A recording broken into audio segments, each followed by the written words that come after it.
Hi Year 6, it's Mrs. Herdsman. I finally managed to get my Boy in the Straight Pyjamas book, and I'm going to read to you chapter 9.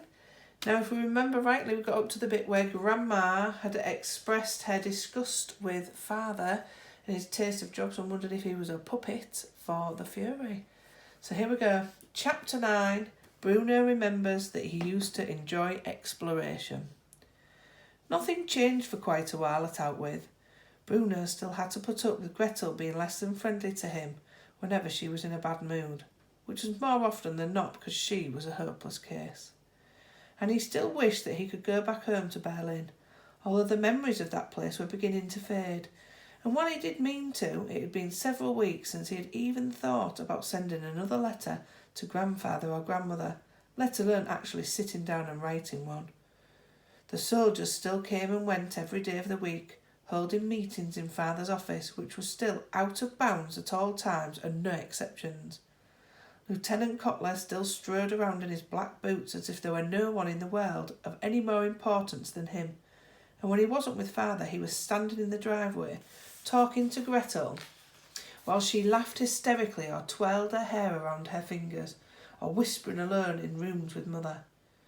The servants still came and washed things and swept things and cooked things and cleaned things and served things and took things away and kept their mouths shut until they were spoken to.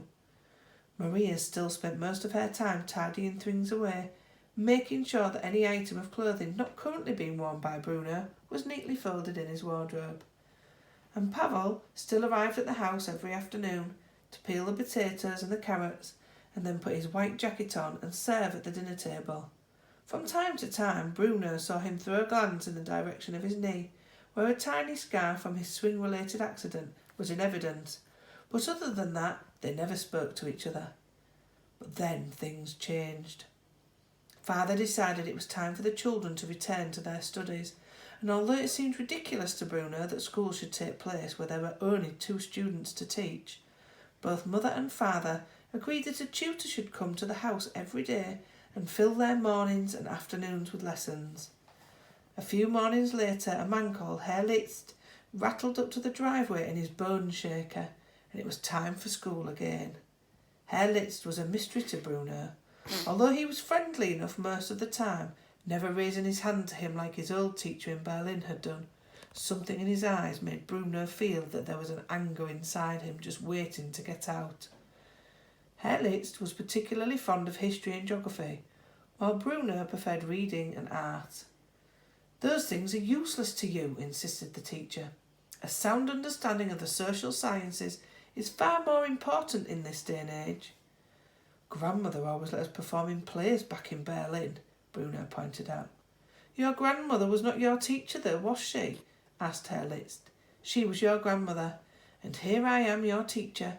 So you will study the things that I say are important and not just the things you like yourself. But aren't books important? Asked Bruno. Books about things that matter in the world, of course, explained Herr Liszt, but not storybooks, not books about things that never happened. How much do you know of your history anyway, young man? To his credit, Herr Liszt referred to Bruno as young man, like Pavel and unlike Lieutenant Kotler. Well, I know I was born on April the 15th, 1934, said Bruno. Not your history, interrupted Herr Liszt. Not your own personal history. I mean the history of who you are, where you come from, your family's heritage, the fatherland. Bruno frowned and considered it.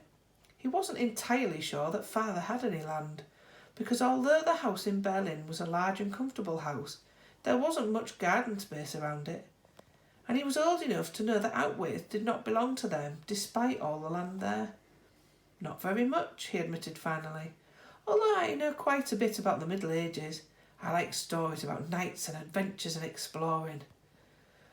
Herr Liszt made a hissing sound through his teeth and shook his head angrily. Then this is what I'm here to change, he said in a sinister voice. To get your head out of your storybooks and teach you more about where you've come from, about the great wrongs that have been done to you. Bruno nodded and felt quite pleased by this, as he assumed that he would finally be given an explanation for why they had all been forced to leave their comfortable home and come to this terrible place, which must have been the greatest wrong ever committed to him in his short life. Sitting alone in his room a few days later, Bruno started thinking about all the things he liked to do at home that he hadn't been able to do since he had come to Outwith. Most of them came about because he no longer had any friends to play with, and it wasn't as if Gretel would ever play with him.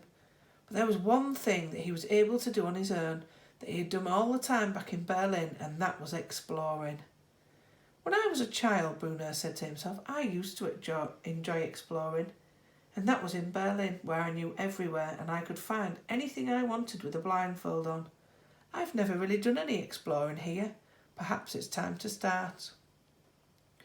And then, before he could change his mind, Bruno jumped off his bed, rummaged in a wardrobe for an overcoat and an old pair of boots, the kind of clothes he thought a real explorer might wear, and prepared to leave the house. There was no point doing any exploring inside. After all, this wasn't like the house in Berlin, which he could just about remember had hundreds of nooks and crannies and strange little rooms, not to mention 5 floors if you counted the basement and the little room at the top with a window that he needed to stand on tiptoes to see through. No, this was a terrible house for exploration. If there was any to be done, it would have to be done outside. For months now, Bruno had been looking out of his bedroom window at the garden and the bench with a plaque on it, the tall fence and the wooden telegraph poles, and all the other things he had written to grandmother about in his most recent letter. And as often as he had watched the people, all the different kinds of people in their striped pyjamas, it had never really occurred to him to wonder what it was all about. It was as if it were another city entirely, the people all living and working together side by side with the house where he lived. And were they really so different? All the people in the camp wore the same clothes, those pyjamas and their striped cloth caps too, and all the people who wandered through his house, with the exception of Mother, Gretel and him, wore uniforms of varying quality and decoration, and caps and helmets with bright red and black armbands, and carried guns, and always looked terribly stern, as if it were all very important really, and no one should think otherwise. And what exactly was the difference, he wondered to himself, and who decided which people wore the striped pyjamas and which people wore the uniforms? Of course, sometimes the two groups mixed. He'd often seen the people from his side of the fence on the other side of the fence, and when he watched it was clear that they were in charge. The pyjama people all jumped to attention whenever the soldiers approached, and sometimes they fell to the ground and sometimes they didn't even get up and had to be carried away instead. It's funny that I've never wondered about those people, Bruno thought. And it's funny that when you think of all the times the soldiers go over there, and he had seen Father go over there on many occasions, that none of them had ever been invited back to the house.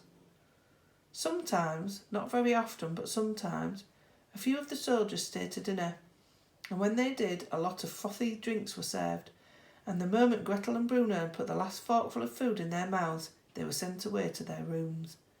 And then there was a lot of noise downstairs and some terrible singing too.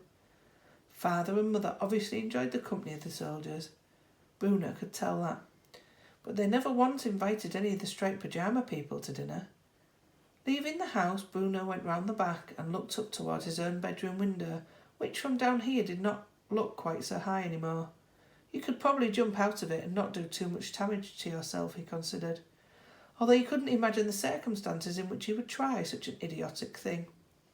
Perhaps if the house were on fire and he were trapped in there, but even then it would seem risky. He looked as far to his right as he could see, and the tall fence seemed to carry on in the sunlight, and he was glad that it did, because it meant that he didn't know what was up ahead, and he could walk and find out, and that was what exploration was about after all. There was one good thing that Herr Litz had taught him about in their history lessons. Men like Christopher Columbus and Amerigo Vespucci, men with such adventurous stories and interesting lives, that it only confirmed in Bruno's mind that he wanted to be like them when he grew up. Before heading off in that direction, though, there was one final thing to investigate, and that was the bench. All these months he'd been looking at it and staring at the plaque from a distance, and calling it the bench with the plaque, but he still had no idea what it said. Looking left and right to make sure that no one was coming, he ran over and squinted as he read the words. It was only a small bronze plaque, and Bruno read it quietly to himself. Presented on the occasion of the opening of, he hesitated. Out with camp, he continued, stumbling over the name as usual. June 1940. He reached out and touched it for a moment, and the bronze was very cold, so he pulled his fingers away before taking a deep breath and beginning his journey. The one thing Bruno tried not to think about was that he had been told on countless occasions by mother and father that he was not allowed to walk in this direction, that he was not allowed anywhere near the camp or the fence, and most particularly that exploration was banned at Outwith, with no exceptions. Oh, until next time in chapter 10.